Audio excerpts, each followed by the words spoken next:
It's 2021 and cancel culture has become this huge deal in our society, where people who say racist things and make sexist comments get cancelled by social media. The first one was Kevin Spacey in 2016, alongside with Harvey Weinstein, which did turn out to be a sexual predator. Then we had Lea Michele last year, alongside Ellen DeGeneres and J.K. Rowling, who turned out to have said very racist and very sexist and very transphobic things in the past. For those who support cancelling, this is a form of holding the people responsible for what they said and showing them the repercussions of saying that. And the others say that it's reckless sentencing. So which one is true? In this episode, I want to analyze with you what cancel culture actually is, how it has become so toxic, and we'll be discussing whether it's a positive or a negative thing. Listen along.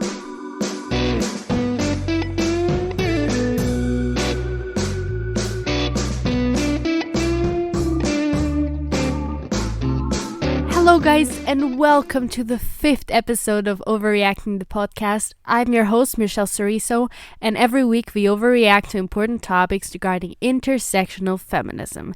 This week, as I've said in the intro, will be cancel culture, a topic that has been in my head for many weeks now because many more cases of people getting cancelled have come up in the past weeks, and they have made me very confused about whether cancel culture was a good or a bad thing, because I felt that it was a right thing to hold these people accountable, but I felt that there was something wrong with canceling them completely. So I made my research and tried to find an answer. So first of all, we need to make sure to understand what cancel culture actually is by definition. So cancel culture, basically on its basis, is that when somebody like a prominent figure or company says or does something offensive, they receive public backlash by our politically progressive society, aka social media.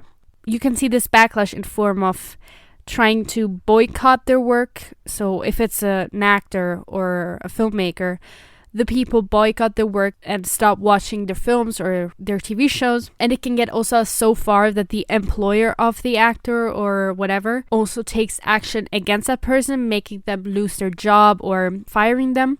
Where cancel culture has come from is actually a very ironic thing, because the term cancelling actually comes from a misogynistic joke from the film New Jack City. It's based in the 90s. It's a gangster film. And basically, the word cancelling stems from the scene where the main gangster, so played by Wesley Snipes, he's dumping his girlfriend when she's breaking down because she sees how much violence he has done, how much harm he has caused. She just can't stand it anymore and she breaks down.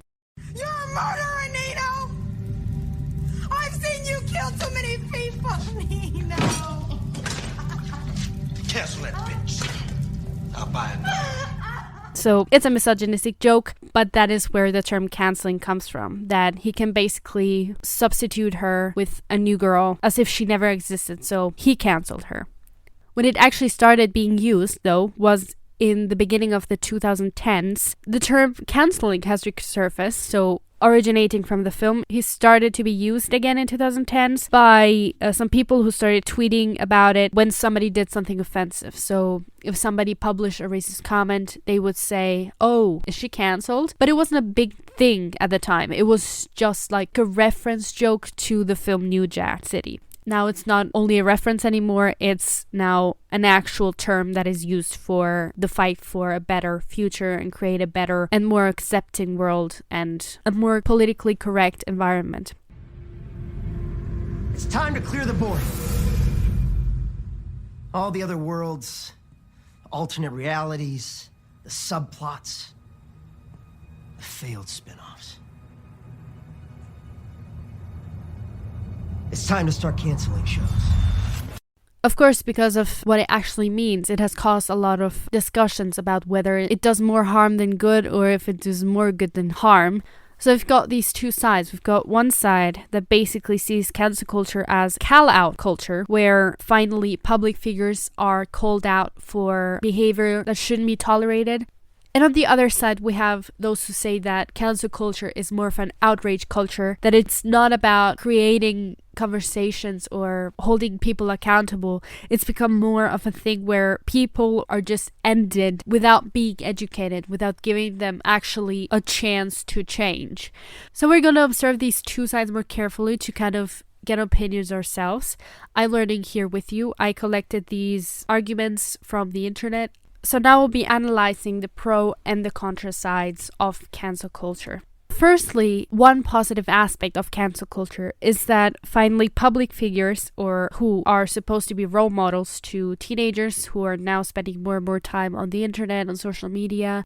And so it is important that there are good role models out there who can give them the right idea of how the world works, because they're basically teaching these kids who are on the internet how to behave right, how to be more politically correct, how to be a part of this progressive society, really. It also acknowledges the fact that you have a power to change structural inequality. Like activists always say, yeah, you can change the world if you start doing a change. I always tell you, teach your kids, teach your kid, teach your kids.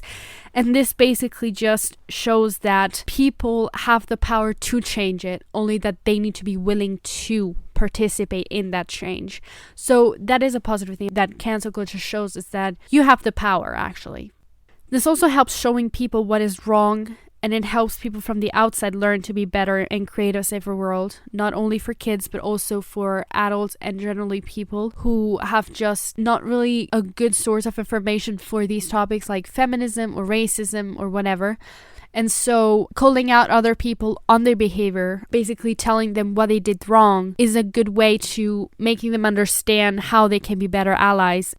If we take the example of Kevin Spacey or Harvey Weinstein, that they have been cancelled, it's good because society has taken rapists and abusers always more into protection than survivors. I mean, victim blaming is still a big thing. If you haven't listened to the episode yet, it's episode 2, so go listen to that. I've made a whole last episode on that, so go listen to it. So basically, since society is very fond of taking rapists and abusers into their wing, it's basically this boycotting and canceling the work of these people. It's a good way to turn the tables and helping the victims instead of the abusers, because it shows the abusers the consequences of their actions. It shows them that they ruined the lives of so many people. Well, they'll get repercussions for that. They will not be allowed to feel like they might be able to get away with it. No, they will learn that if they rape, if they abuse people, there will be repercussions and there will be justice for the victims. So more and more people will be more, scared of raping other people, which is phenomenal. It will encourage the victims to also speak out and just not be scared of coming out and telling their stories. These people have made irrevocable harm, and so the consequences will be shaped in that same sense, so that irrevocable harm means deserved justice. The last pro argument that I wrote down is that it is a good tool to wake people up, and so that it makes people aware that giving an apology is not enough to change. I mean, marginalized groups and minorities have been met with apologies throughout time. They were kind of taught by society to apologize. They're not being capable of grasping it as fast as the minority groups. Apologies have always been used from people who didn't want to really take the time and learn about the challenges that these minorities face to not take action at all. So that is why cancel culture is a good tool to get them off their asses and finally actually really taking the time to learn about these minorities and helping others. And this can help companies, individuals, and brands then take the necessary steps to correct their actions. And this open call out can help other people to learn about what bad behavior is and what good behavior is. Wakey, wakey, we're opening. These were all the positive aspects of cancel culture. Now let's talk about the contra side, the cons. Should we cancel culture? And then Lily gave her dad a look that Marshall had only seen a few times before. A look we all prayed never to be on the receiving end of. Her "you're dead to me" look. The first argument is that everyone has a biased mindset, in the sense of the whole society is biased. So when somebody makes a racist comment or a sexist comment or a homophobic comment, it is because they were influenced by the society they grew up in, right? It's a systemic bias. We always talk about it. Every activist in the world always talks about it is a systemic, it's a society problem. And some people are affected by it more than others. If a person grows up in a very conservative family where feminism, for instance, is not accepted or is considered as stupid, that person will always go on in life thinking that feminism is stupid and will have that biased mindset on feminism or whatever. And so they will be biased more than, for instance, me, who still, even through, the affections of gender stereotypes and other influence from the outside of the world, I am more aware of feminist problems than a person who grew up thinking that feminism was shit. So even though I am more informed than that person, I still have a biased mindset because I still am living in a patriarchal society. So in the end, not everyone is perfect. Not even activists are perfect. Everyone has to work on themselves. It's unlearning and learning. If anyone dug into our history of any person on the planet, be it even the most feminist person on the planet, they will find one little comment or one little action that they did which was biased. So we could all easily be cancelled because of that one little action that happened a long time ago.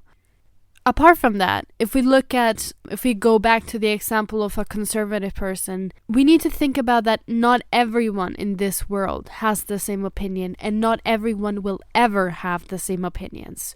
We might make them think differently, but we cannot change some people's opinions because it just doesn't happen. We are all different. And it's correct that it's that way, but we need to learn how to live together better and be more accepting. They might share another opinion than you, and they still get a right to their opinion, because in the end, it is freedom of speech. Even if it's exclusionary, even if it's harmful for other communities, it still is freedom of speech. But even then, we cannot expect from these people to change their minds in 3 seconds, plum, and we've got the most feminist out of this conservative person. No, it doesn't work that way. And we need to acknowledge these differences between us, these differences by how bias has influenced our lifestyles. So it takes hard work and a lot of time to change their opinions. But that time is valid because they could make a difference. They could change the way they think, not completely maybe, but it might make them think differently. We should give them a chance to change, even if their opinions are completely trash or completely harmful. And to those people who say, yeah, but at the age of 16, I was already woke. Why not them? Because not everyone grows up in the same environment as you or is raised the same. Not everyone is conditioned the same. If we were conditioned the same, we would be living in a way better world than we are living right now. There would be a lot less problems in the world if we were all more progressive and we all had the same chances to change for the better. But we don't. On top of that comes that there's no communication with cancel culture. It's like when a child does something wrong. Like they throw water on the floor or whatever, what kids do. They will learn better what they did wrong if they are shown what they did wrong, if they're explained what they did wrong. If they're only screamed at and said, you are not allowed to do this anymore, they will close their ears. Because when people get screamed at, they will not listen and they will not want to help. They will not want to learn, and that will encourage them more to be performative, supportive of a cause instead of actually wanting to change it. If people are just shut down without being educated, they will never learn what they did wrong, and they will think more of like, oh, it's unfair that this happened to me, instead of thinking, oh, I should have done this different, or next time I will be very careful not to do this, and I will be actively changing my behavior and being aware of what I do, my actions, to create a better space for everyone. See the difference? One is being educated and the other one is being screamed at. And that is a problem with cancel culture. Another thing is that the more time changes, the more society progresses. So we can expect that in 20 years, what we consider right today, what we support now, what we consider as a progressive thing, as a woken society, what we define as that will change its meaning in the future, because in the future they will be more progressed, and then they will start canceling us from now because society has changed. They'll think like, you were so old-fashioned. Why did you not have this before? You know, and that is the mentality that goes on. It's that lack of empathy. It's as if what we are doing right now, or what the women did in the 60s, is not considered something valuable because it was very biased at the time. They will probably say, okay, Gen Z, relax, you know? Just to say that those in the future will think that they're better than us, even though now we are doing a lot of good. That good will be considered not good enough, and then we'll start getting cancelled because of it. We need to always look at it from a historian's perspective. We cannot judge what happened in the past from a modern point of view, because we could end up canceling the whole history. In fact, some people want to cancel the whole history. But negative thing about that is that people from modern era will not learn about what happened in the past and might repeat those mistakes in the future. And also, for those people at the time, it was probably considered very progressive. What we wouldn't see as now, but for them it was progressive. So we always need to remember that time difference, y'all. We need to keep that in mind, because it does make a difference, whether you like it or not. It really does. And that counts also for the future. One last thing that is contra cancel culture is that it scares off people who want to speak up. The fear of getting canceled because of doing a mistake or saying the wrong thing, or feeling of maybe not being progressive enough for the society. This will scare them off from speaking up, and voices that might have helped a lot in the fight for a better world will be quieted down because they're scared to not be helpful enough. That is one last huge problem of cancel culture. Now we have seen both sides, and I have to say that I think both sides have very good points, but I still personally think that it has become too toxic because of all the reasons that I've mentioned in the contra side. I say we kill the beast! At this point, I would say that I am a very big supporter of call-out culture, so I do retain that we should keep people accountable for what they say, what they do actions, because that is the main point of activism. But at the same time, we must stay self-aware and being empathetic. I think empathy is one of, next to the gender stereotypes, the lack of empathy is the main problem for all the world's problems. It's lack of empathy, and we need to feel that empathy even when we are holding people accountable to make a better change in the future. You know what? Except for rapists and abusers, because they've done irrevocable harm, so they really don't deserve a protection from society any longer. So I always say about that you can give me suggestions of episodes that I might talk about or questions that you have. And one classmate of mine actually asked me a question that really fitted the topic of this week. And that was, so Kevin Spacey is my favorite actor. But in the light of all the sexual allegations that have been made against him and, him being cancelled, do you think it's still okay to watch his films or, support him? Did you think I'd forgotten you? Perhaps you hoped I had. So, my dear, this is called moral boycotting. That means that it's basically the question, should I feel guilty about watching House of Cards because it puts money in the pockets of a sexual abuser? There is no real answer to this yet. I can tell you some points that you can consider in making that decision, but in the end, it comes up to your personal decision. You need to keep in mind that when we're talking about directors who are accused or, are getting cancelled, when it comes to moral boycotting we need to consider that the directors or the films that they produce always will have a piece of the director in it. So it will be a primarily expression of the creator's personality. Here, supporting the film would be supporting the director as an abuser. But in the case of, for instance, Harvey Weinstein, he has distributed the films because he was the production company. So with him, you could say that he didn't really put a part of him in there. So to watch films produced by his company would be fine. If it's about actors, the screenplay is obviously not written along the lines of the actor because the screenplay is written before the casting. So in that case, if we're taking the same argument from the director, with the actor, it's not the same because there's not really a piece of the actor in the film. And so saying that you're supporting the film doesn't necessarily mean that you're supporting the actor as an abuser, as you would be if the director were the abuser. So in that light, it would be okay. When you make your decision, always keep in mind that sexual abuse or rape is a serious thing, because I think it has been normalized too much and it has been made so harmless that people lack the empathy to understand what rape and sexual abuse actually causes for the victims.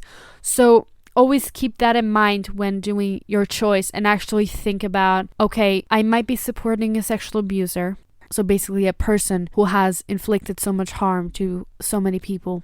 Sexual assault is not just a scandal, it's a crime offense. Don't forget about these points that are very, very important. Now, also some companies like Netflix or different TV networks have removed series that included sexual abusers. I think one TV network removed House of Cards, if I'm not wrong. Yeah, they removed House of Cards because they included Kevin Spacey in it. And it basically just, firstly, on the one side, is for them to keep their image clean, but it also makes it easier for people to not feel ashamed when they are watching a film with abusers in it. So it kind of solves that personal doubt on whether to do it or not. But of course, it's discrediting the work of the other actors that are in it. So that has also its pros and cons. But still, it's a way to make it easier for the people who are at home and don't want to support sexual abusers. So yeah, you see that cancel culture is a very complex topic that is very discussed. Activists all around the world share different opinions. It leads to a lot of doubt. It led me to a lot of doubt. So this research really helped me to kind of make myself an own opinion on it. And I really hope that it helped you make your own opinion on it as well. We can agree to disagree, honey. It's totally fine.